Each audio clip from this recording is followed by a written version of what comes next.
Hello everyone, myself Vishnu Naman. First of all, I would like to welcome you all on my YouTube channel, that is Legal Fable. And first, a short introduction about me. I am Vishnu Naman and working as an assistant professor law.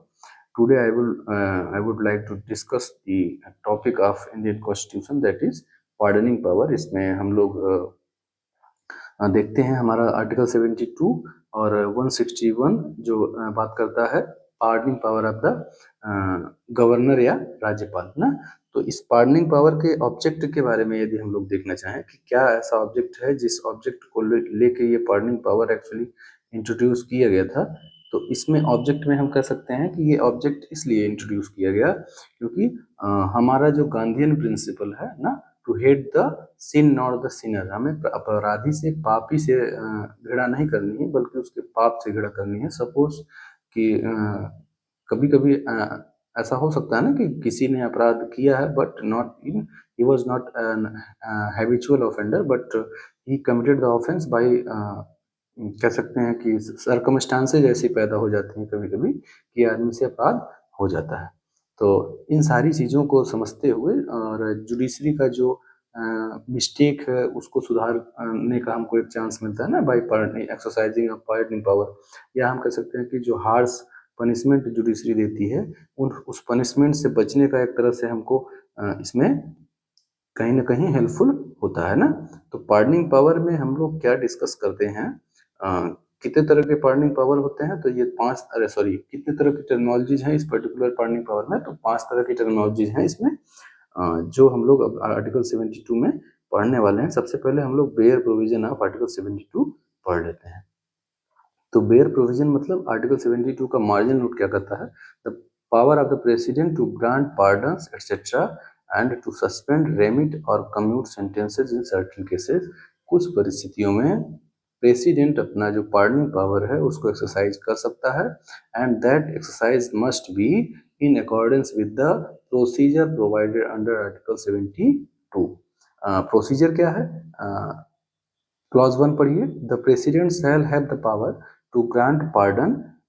देखिए president के पास क्या होगा, pardon grant करने का power होगा, और उसमें देखिए पार्डन है, रिप्राइव है, रेस्पाइट है, रेमिशन है, और या उसको क्या कर सकता है, सस्पेंड कर सकता है, रेमिट कर सकता है, या कम्यूट कर सकता है द सेंटेंसेस। ठीक है, ये सभी तरह के टर्मिनोलॉजी जिसमें यूज हुई हैं।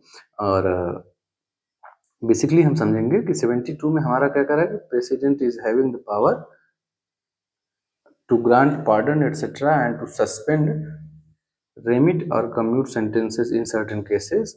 और वो कैसे होगा, देखिए सब क्लॉज 1 पढ़िएगा, the president shall have the power to grant pardon, reprieve, respite और रेमिशन ऑफ पनिशमेंट और सस्पेंड, रेमिट और commute the sentence of any person convicted of any offence. कोई भी व्यक्ति जो किसी अपराध से दंडित हो चुका है, जिसका कन्विक्शन हो चुका है, ऐसे व्यक्ति के द्वारा राष्ट्रपति को इन 5 टर्मिनोलॉजीज का यूज करके क्षमादान दिया जा सकता है।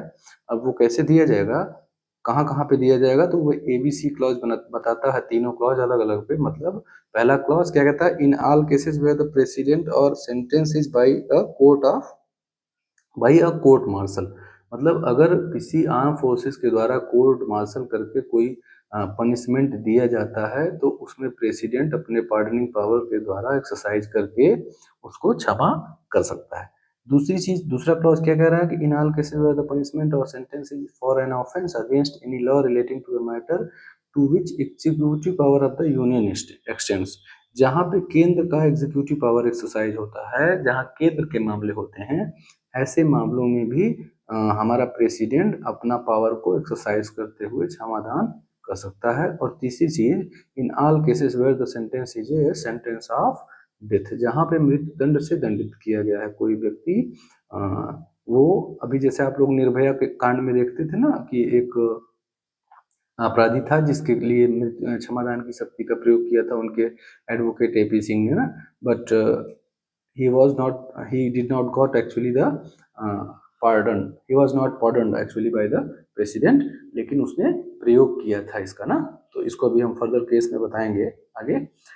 तो कहने का मतलब कि पहली चीज तो कोर्ट मार्शल के मामले में, दूसरी चीज कि अगर उसको मृत्युदंड दिया गया है तो, और तीसरी चीज अगर उसका यूनियन का पावर में एक्सटेंड करते हुए कोई अपराध किया है, इन सभी मामलों में प्रेसिडेंट जो है क्षमा दान की शक्ति एक्सरसाइज कर सकता है। तो क्लॉज 2 क्या कह रहा है? क्लॉज 2 एक्चुअली एक तरह से एक्सेप्शन बता रहा है क्लॉज 2 और 3। क्लॉज 2 ये बता रहा है कि अगर कोई भी पावर किसी सब क्लॉज ए में जो पावर दी गई है किसमें, कोर्ट मार्शल के द्वारा एक्सरसाइज करने के लिए, तो कह रहा है कि nothing in sub clause A of clause 1 shall affect the power conferred by law on any officer of the armed forces of the union। मतलब केंद्र के आर्म फोर्सेज में काम करने वाले कोई प्राधिकारी को अगर कोई पावर दिया गया है तो वो पावर को कम नहीं करेगा ये आर्टिकल का आर्टिकल 72 का सब क्लॉज 1। ठीक है, सब क्लॉज 1 का ए जो कोर्ट मार्शल के बारे में बात करता है। फिर उसी तरह से सब क्लॉज 3 है। सब क्लॉज 3 क्या कह रहा है कि nothing in clause sub clause C of clause 1 shall affect the power to suspend, remit or commute a sentence of death exercisable by the governor of a state under any law for the time being in force। मतलब अगर governor के द्वारा कोई भी exercise करने के द्वारा, governor कोई भी पावर को एक्सरसाइज करके कोई भी सस्पेंशन, रेमिशन या कम्यूटेशन कर सकता है, तो उसको भी इस 72 के द्वारा, आर्टिकल 72 क्लास 1 के सी के द्वारा कम नहीं किया जाएगा। ठीक है, अब हम लोग डिस्कस करेंगे कि what does pardoning power includes.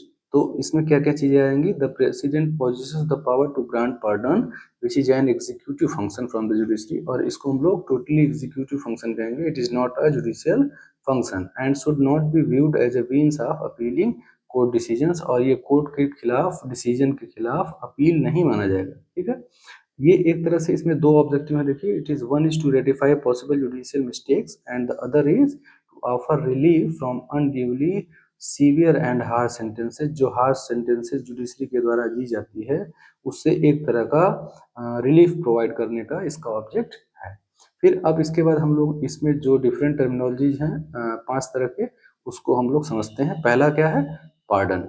इसमें क्या करता है? It eliminates both the conviction and the sentences.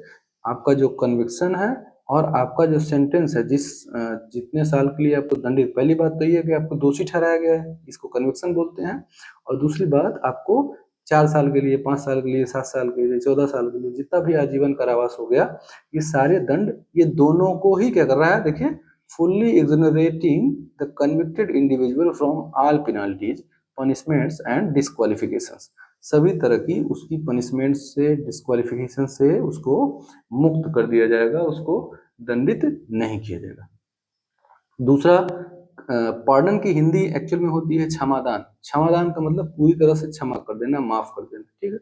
Commutation, commutation की हिंदी होती है एक्चुअल में लघुकरण, कम कर देना। It signifies the replacement of a harsher type of punishment with a lesser and severe one. मतलब कोई ज्यादा गंभीर दंड है उसको कम कर दिया जाए। जैसे death sentence for an instance में be reduce to harsh imprisonment, या जैसे हमने मृत्यु दंड को क्या कर दिया? कठोर कारावास में परिवर्तित कर दिया, या कठोर कारावास को क्या कर दिया?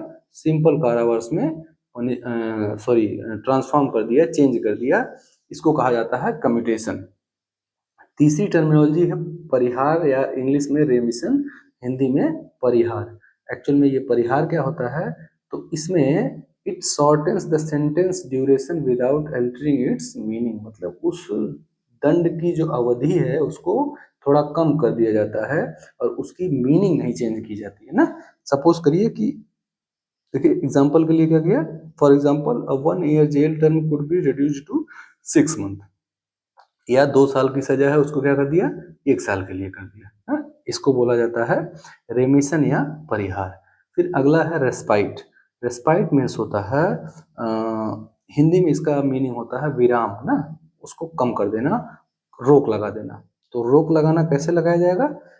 ये कोई स्पेशल परिस्थितियों में, जैसे it indicates the sentence was initially imposed because of a special circumstances such as a convict's physical impairment of a female offender's pregnancy is being replaced with a shorter sentence। मतलब कि कोई महिला है और वो प्रेग्नेंट है, तो ऐसी प्रेग्नेंट महिला को तो हम दंडित नहीं कर सकते, क्योंकि जो बच्चा पैदा होने वाला है उसकी तो कोई लाइबिलिटी नहीं है। He is not at any cost liable for any kind of offence. उसकी तो कोई गलती नहीं है, उसका वो तो नेचुरली पैदा हो रहा है। बट हम उसकी माँ को सजा देके कहीं ना कहीं उसको भी सजा देंगे, तो इसलिए उसकी सजा को कम कर दिया जाता है या टाल दिया जाता है ना। तो ऐसे जैसे मृत्यु दंड की सजा है तो उसको आजीवन कारावास में बदल दिया जाएगा। ये सारी चीजों को हम लोग क्या बोलेंगे, रेस्पाइट बोलेंगे। हाँ, फिर उसके बाद हमारा नेक्स्ट वाला आता है रेप्राइव। रेप्राइव का मतलब होता है प्रविलंबन या कुछ अस्थायी समय के लिए उसको क्या कर देना, रोक देना, उसका एग्जीक्यूशन को रोक देना, उसको एनफोर्समेंट को रोक देना। It means that a sentence, especially one that carries the death penalty, will be temporarily postponed। और ये स्पेशली डेथ पेनल्टी के मामले में ही बेसिकली इश्यू होता है। जैसे सपोज करिए कि प्रेसिडेंट, जैसे हमारा डेथ पेनल्टी एक्सरसाइज होना है ना, और हमने प्रेसिडेंट के यहाँ अपना दया याचिका लगाया, और दया याचिका को एक्सरसाइज करने के लिए कुछ टाइम लगेगा ना, तो ऐसे समय में इसको इसके तहत जो है रिप्राइव कर दिया जाता है सजा को। मतलब its goal is to give the sentenced individual time to approach the president for a pardon और कम्यूटेशन, कि इतने समय में आपको समय मिल जाएगा, आप प्रेसिडेंट से अपने सजा का माफ करने के लिए या उसको कम करने के लिए आप रिक्वेस्ट कर सकते हैं। ठीक है, अब इसके बाद हमारे सामने ये 3 क्वेश्चंस आते हैं। Can pardoning power B exercised over arm forces? तो इसका आंसर हमको सब क्लॉज 1 में मिल गया।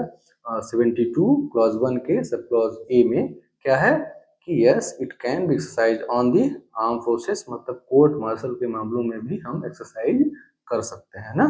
दूसरी चीज, pardoning power in death sentences, क्या डेथ सेंटेंसेस में है? तो यस इट इज देयर, ये भी हमारे आर्टिकल 72 में प्रोवाइडेड है कि हम अपने पार्डनिंग पावर का एक्सरसाइज डेथ सेंटेंसेस के मामलों में भी कर सकते हैं। तीसरा, for offences under union law, हाँ इसका भी है कि हम इन सबका एक्सरसाइज कर सकते हैं। बट हमारे आर्टिकल 161 में क्या डेथ सेंटेंस के लिए या pardoning power on arm forces में एक्सरसाइज किया जा सकता है? तो आर्टिकल 161 में इसको एक्चुअल में नहीं प्रोवाइडेड किया गया, मतलब राज्यपाल को कंपैरेटिवली प्रेसिडेंट से कम शक्तियां प्राप्त हैं। ठीक, अब इसके बाद हमारे पास दूसरा क्वेश्चन आता है कि क्या प्रोसीजर होता है हमारा पार्डनिंग पावर को एक्सरसाइज करने के लिए, क्या प्रोसीजर एक्चुअल में अडॉप्ट किया जाता है, कैसे दिया जाता है? तो ये एक्चुअल में राष्ट्रपति जो एक्चुअल में काम करता है वो अपने ऊपर नहीं काम करता है, वो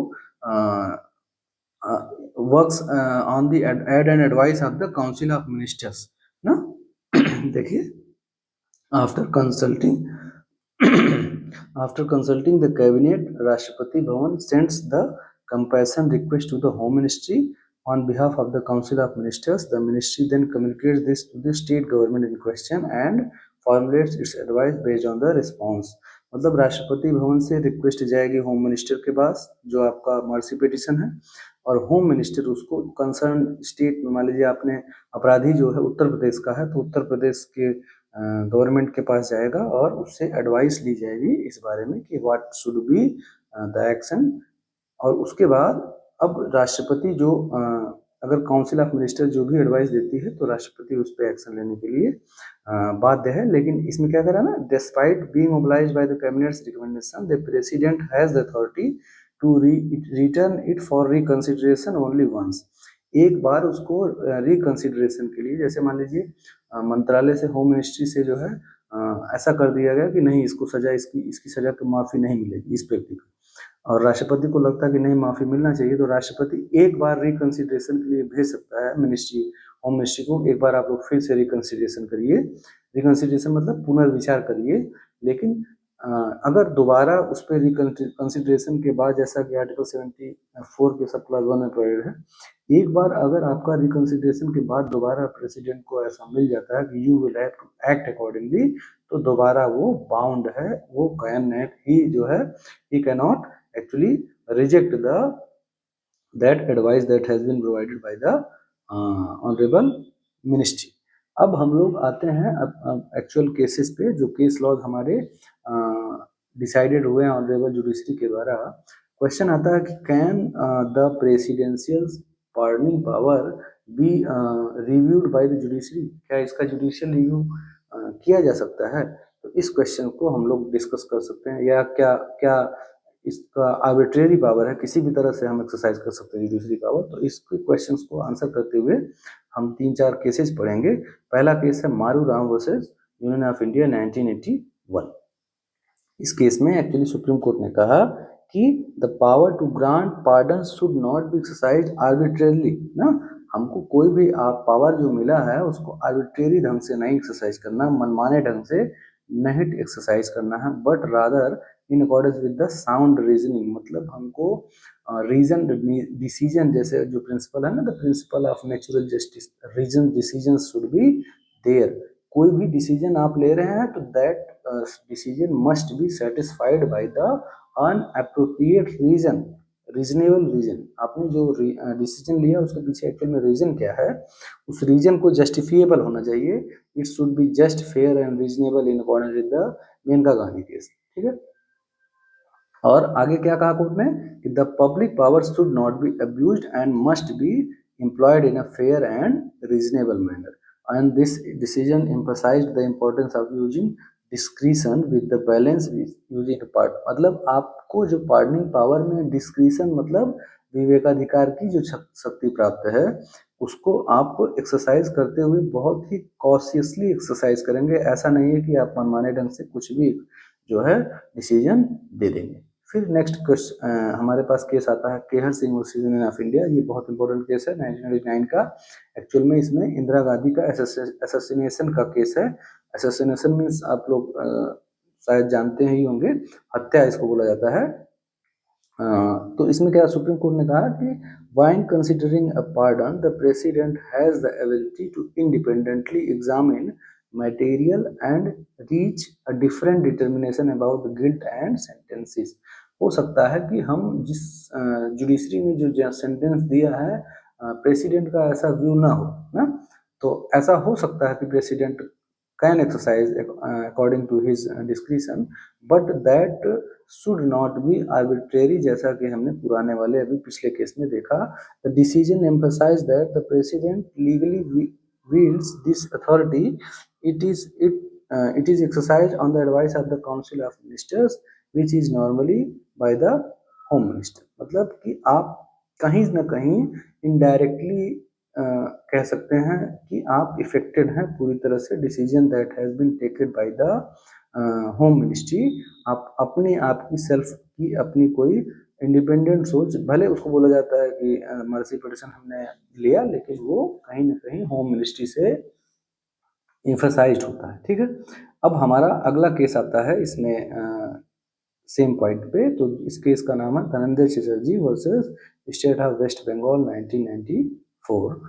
तो in this case also Honorable Supreme Court emphasized that the President must follow the recommendation of the Council of Ministers while deciding mercy petitions। The court also underlined that Article 72 grants the President enormous power। आपको अत्यधिक जो शक्तियां मिलती हैं, these powers are not absolute। ऐसा नहीं है कि वो एब्सोल्यूट है, चैलेंजेबल नहीं है, उस पर कोई रोक टोक नहीं है, ऐसा नहीं है। Must be exercise in accordance with the constitutional laws and established procedure. आपको अपना प्रेसिडेंशियल पावर जो पार्डनिंग पावर है उसको एक्सरसाइज करते समय you will have to very cautious and sincere, you must have to act according to the reasonable reasons. आपको ऐसा नहीं है कि विदाउट एनी रीजनेबल रीजन्स आपको जजमेंट दे देना है। फिर नेक्स्ट केस हमारा आता है Pawan Gupta versus union of India. यही है निर्भया केस का। इसमें इनके एडवोकेट शायद इनका एपी सिंह नाम था। तो he approached before the honourable president of India. और इन दिस केस क्या हुआ कि one convicts in the Nirbhaya gang rape case, the Supreme Court declared that there is no inherent right to seek a pardon or commutation, but if a mercy petition is filed, it must be reviewed properly। and अच्छा, एक और question उठता है कि क्या whether the mercy petition is a fundamental right, या can we claim this as a matter of right? तो answer is no, क्योंकि जैसा भी आप लोग देख रहे हैं इसके नाम में ही है, it is only a mercy petition, ये दया याचिका है।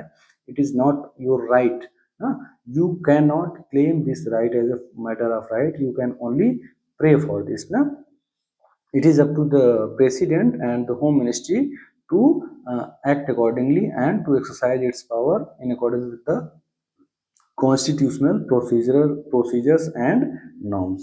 तो इसमें सुप्रीम कोर्ट ने कहा कि if mercy petition is filed it must be reviewed and properly and justly by the president, उसको प्रॉपर एक्सरसाइज किया जाना चाहिए, प्रॉपर रिव्यू किया जाना चाहिए। ठीक है, तो बेसिकली हम लोग इतना कह सकते हैं कि हमारा जो प्रेसिडेंशियल पावर है वो हम उसकी एक्चुअल में मेरिट पे तो नहीं देखेंगे कि what is the merit of the case. Judicial review जब भी होगा तो the merit of the case will not be decided but the mechanism will be decided कि whether the constitutional machinery has been used arbitrarily, क्या उसमें reasonable reason का जो है रीजनेबल रीजन है कि नहीं, उसको अकॉर्डिंगली जो कॉन्स्टिट्यूशनल मैंडेट्स है उसके हिसाब से काम किया गया है कि नहीं, ये सारी चीज़ें एक्सरसाइज करनी होंगी, एग्जामिन करनी होंगी।